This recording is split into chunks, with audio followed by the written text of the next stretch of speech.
Welcome to the Diabetic Mogul podcast. In this podcast, we offer standard and recommended practice of not only managing your diabetes well, but how you can get involved in advocating for proper access to healthcare. Join us in this season as we host diverse guests within the diabetes community from around the world, both from people sharing from their lived experiences as people living with diabetes and healthcare providers. I'm your host, Tino Tendazigid, a patient advocate, a Toastmaster, and a financial intelligence expert with the vision of empowering, educate, inspire the diabetes community in the best way I know how. And to do this, I write articles as a way to pay it forward and host a podcast. And I encourage you all to get involved, get engaged, and come up together to create the change that we need.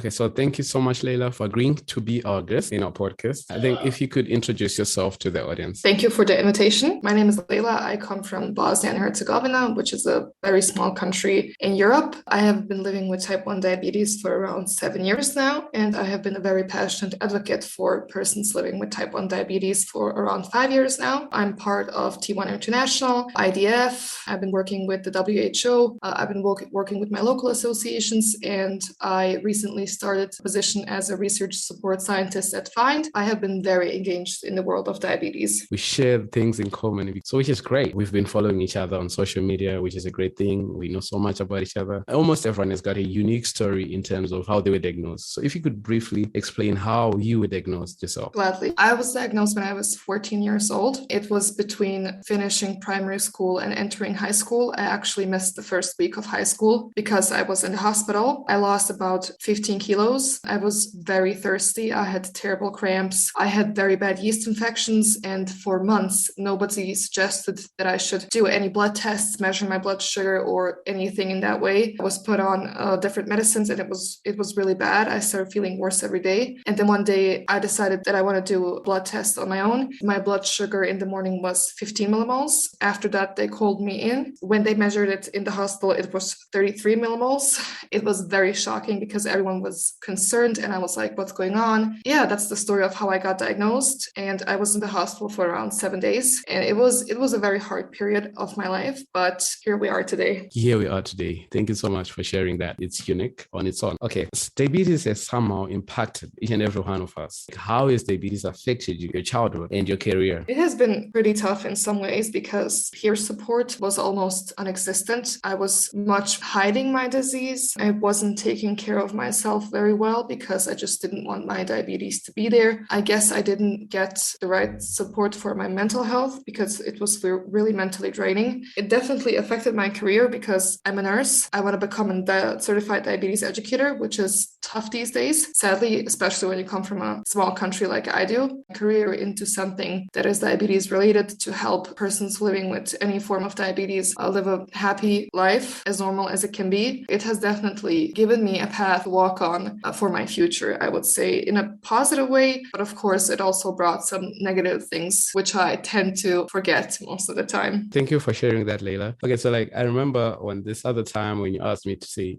are you a doctor? Basically, for someone to be a certified diabetes educator, you'd have to have a background in sciences like a doctor or maybe say a nurse. I'm neither. However, I signed up. I'm now training to be a diabetes educator, just like yourself. Describe the status quo of diabetes care in Bosnia and Herzegovina. We are a country that has a sad history. War ended around 30 years ago now, 35 years ago now. And you can still see the political impact of all of those situations that happened. So our country is very politically divided. Other parts of the world have racism. We have nationalism. And it's a very big problem that is also reflecting on diabetes because politics is what decides all of those policies regarding diabetes, laws, health insurance rights. And it's really hard to initiate something that isn't politically supported. It depends on where you live. If you live in the capital of our country, where I live, you're gonna get somewhat of a good care, but it's very bad because in this moment, we only have one pediatrician in our capital city. We have no doctors that treat type 1 diabetes after the age of 18. It's very hard to find any healthcare worker that can help you because most of the doctors work with type 2 diabetes. They are not very familiar with technologies. Regarding access to care and supplies, we do have access access somewhat to pumps, but mostly the older version of the Medtronic pumps. And that also depends where you live. If you live in a rural part, you probably don't even have an endocrinologist. You have no right to a pump. You have no right to more than a few test strips per month. It's pretty bad, and you don't get any education, which means that those patients have to travel very long and wait very long to get any kind of treatment. It depends on how old you are. Until the age of 18, you get some financial aid and you get a decent amount of test strips. But after the age of 18, they treat you as you are healthy, which is very bad, I guess. So it really depends on where you live, how old you are, and what type of diabetes you have. But it's mostly that you lack the most important things in a sufficient way. What I would say is a very positive thing is that insulin in Bosnia is free, and I'm very much grateful for that. And I always remind people that when we look on other countries that are in a similar situation, they don't have free insulin, and that there's hope that we can work on improving other aspects of our health insurance and access to care in the future. But I would say also that corruption is a big problem in the healthcare system, as in every low middle income country, and that there's definitely space for improvement, that we need to hear more young people and more young voices advocating for better changes in the diabetes world. Great. Thank you so much. Maybe I'll just touch on the things that you say as compared to what we have here in Africa, especially in Zimbabwe. We do not have access to pumps. Only a few people have seen them. Chest strips, it's like a privilege to have those things here in Zimbabwe. Some they might get tested or maybe say 30 times a year. So usually it's only when you go for reviews to your doctor, that's when you get a blood test, a random blood test, and then no access to CGMs whatsoever. Only insulin that we have access to mostly is the humane insulin. Analogs, we have less of those because they are mostly expensive. So people try to ration. They try to go back to use those old insulins that we had during the 1900s because insulin is expensive. During the 20th century, rather. So now it's worse off because we're in a period where we are having hyperinflation. So everything you have, Yenzim, if you want to access anything, you have to pay for it. That's why people like us, advocates like us, we are trying to advocate to say we need insulin for all so that everyone else could have access, could have a better quality life with their hopes. They need to have those things. Otherwise, you would die because if you miss your dosages for more than a week, there's no life for you if you're living with diabetes. So during these times of hyperinflation, things are really bad. And I feel for so many families, we have lost so many. And this goes unnoticed because no one is paying attention with regards to the policymakers. Anyways, we have both come a long way in our advocacy since the day we came out of our comfort zones where we said we would advocate for other people. Some still need to get involved and to get engaged. Now, for motivation, how is your involvement in those international diabetes platforms that you shared assisted you in your advocacy? So I would definitely touch on T1 International first because I connected with them at the beginning of my advocacy, and they have been a very supportive organization. Katie from T1 International is just a sweetheart. I think they're advocating for the right things, and I think they have the right approach. They offer a lot of valuable resources to advocates. The most valuable resource that I think every advocate should have is a wide network of people, because only when you know so much, you can help so much. So I would definitely say T1 International is an amazing organization. I would suggest everyone to follow them and join their advocacy group because they need a lot of advocates and a lot of voices in order to get especially insulin for all. There is free insulin in the entire world, especially now in the United States, but they are also helping other advocates tackle some other problems. I would say for anyone starting advocacy, the first step you should do is definitely spread your network, but be careful who you're working with because you may end up regretting partnering up with someone. Always do your research. Find an organization that can support you. Find valuable and rightful resources with right information, and then just start doing what you feel most comfortable with. Regarding DDoC is really an amazing also organization that helps advocates be present at congresses. We had a chance to be online present at ATTD, Advanced Technologies and Treatments for Diabetes, which was an amazing chance because the price that you need to pay to attend those congresses is very high and most advocates can't afford it. But as patients who are the center of the problem, so no other person would be at a congress if we didn't have diabetes, it's very valuable that we as patients are present at those congresses. That was really an amazing chance. I also got to speak on Doc Day, which is a day where we speak about subjects like this. And I talked about the situation in low-income countries, how we need the support of more rich communities. We need more peer support. Regarding the IDF, they have different programs for young people. I attended Youth Leadership Lab last year, and this year I'm the Young Leader in Diabetes trainee, and I'm going to be developing a project with the help of IDF. That is a bit of a complicated situation, but IDF tries to be there for the advocates, even though I think they mostly focus on some other things. So I would definitely suggest more that you reach out to organizations that are really dedicated to advocacy, like T1 International, or for example, in Africa, Life for a Child, and of course to your IDF member, because they that you have valuable contacts and valuable resources, and you will get the support you seek for in some form. That will be maybe a short summary of everything. Wonderful. That's brilliant. Briefly share with us how advocates out there can get involved and become part of these programs, such as DDOG, T1 International. Yes, so T1 International, you can reach out to them on social media. You can write them an email. You can visit their webpage, T1 International. I believe you fill out a form to become an advocate now. I'm not sure if they changed it, but you can definitely apply to be one of their partners in different forms. Regarding IDF, official page of the International Diabetes Federation has open calls for many positions, work position, and for traineeship programs. So you should really regularly follow that page. There will be a call for new advocates to join the programs. Both of the programs at IDF are now closed, but you can register, of course, next year. And regarding DDOC, they're actually offering a scholarship program for EASD and SPAD, which are two other big congresses, and they have an online form where you can apply to be present at those congresses, either online or either in person. Definitely always Google,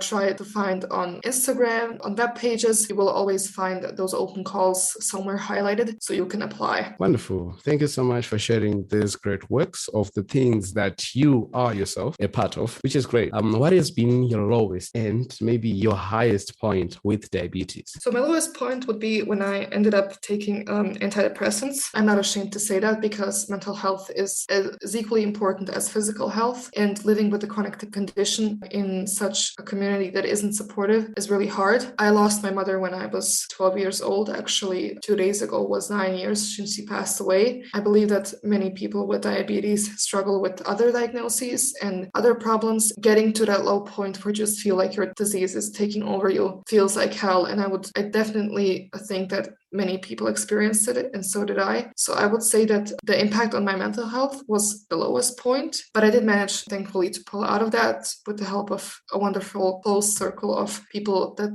are surrounding me now, and I'm very grateful for that. So I would always say that you should seek help either from a professional or from someone in your community, and don't stop until you just take back your mental health and be the happiest, fullest person you can be. Regarding the highest point, well, I don't think I have still hit my highest point. I think I'm working on my way to help as many people as I can with type 1 diabetes, and I hope that number will rise every year, and that I will have the highest point when I become a diabetes educator and maybe open up a facility on my own and maybe a donorship program that would help people living with diabetes in low and middle income countries. That is maybe something I wish for, but I think that regarding my highest point, I still haven't hit it yet because I know I can do so much more. Thank you so much for the inspiration. Thank you for the encouragement to the community, especially the audience that are listening to this. Yes, you're doing so many things. You're doing great things. You being part of these great organizations with their achievements, when they achieve something, because you're also involved in them, we say you share those things. So thank you, and please do continue shining your light so that the other advocates that are watching you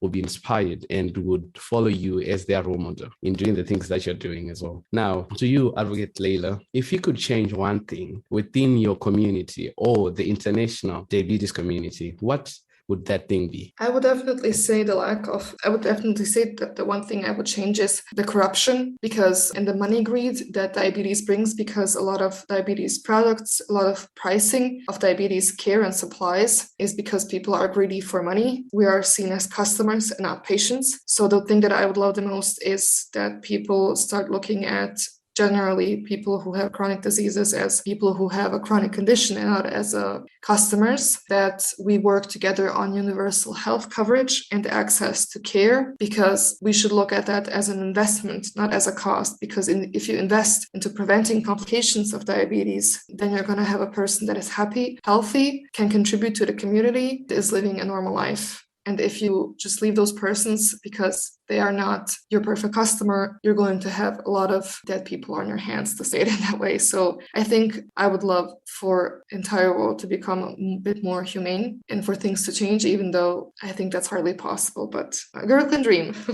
Oh, wonderful. Thank you so much. Okay, now kindly share your last word to the Diabetic Mogul podcast audience, and most importantly, to the Bosnian community. If you could maybe say in your own language, maybe share in both. Firstly, share it in English, and then you also have to do it in your own language. Yeah, of course. So what I would share to the community is never stop working on what you believe is right. always give that support to your community, but also take care of yourselves, because a lot of persons have experience diabetes burnout. And especially if you also are in advocacy or if you work with diabetes, don't overwork yourself. Find a balance between giving enough and taking care of yourself. To the Bosnian community, I would say, firstly in English, that we need to unite more. We need to think in the straight way, and we need to think and be empathic to the entire community in our country and work on resolving those key problems our community has. Now in Bosnian, pozvala bi sve mlade ljude da se pridruže tom advokaciju, da se povežemo i da radimo na tim problemima koji su trenutno najviše idu. To su neki ključni problemi vezani za pristup njezi, pristup osnovnim stvarima koji su potrebni da se mi brinemo o nama. Pozvala bi sviju da ne pristaju na neke koruptivne radnje, razmišljamo jednim drugima, da budemo empatični i radimo na jednom zajedničkom cilju, a to je da kreiramo bolju budućnost za osobe s dijabetesom u Bosni i Hercegovini i da ovi mladi na kojima svijet ostaje imaju od čega da imaju tu dobru budućnost. Yeah, that would be maybe my last words and messages to the community. And of course, I would say that anyone who has any questions, any project proposals, or needs any help can reach out to me on my social media. I would be gladly happy to connect with other people. And yeah, I would like to thank you for inviting me to this podcast and for sharing the word about the life in low and middle income countries, because these problems need to be called out. These companies need to be called out. The people that are doing bad things need to be called out. And this is the way to do it. So I would really thank you again for inviting me. And I wish everyone good blood sugars this summer. Wonderful. Thank you so much, Advocate Lila. I will pretend I heard what you said in the Bosnian language. That was amazing. Thank you so much for agreeing to be part of this podcast. And thank you for opening up and sharing all these experiences. Our podcast was special because of you. So thank you so much. A huge thanks to Advocate Lila for being our guest on this amazing episode. It's always a pleasure to have hosted a dynamic voice within the diabetes community to grace us with an awesome perspective of the status quo of diabetes care in the low to middle income countries. Special thanks goes to all the Diabetic Mogul podcast audience for their unwavering support and loyalty always. A big shout out goes to all the great voices that have shared this platform, and we hope to host more and more as long as the community is finding inspiration and encouragement. Until next time, thank you.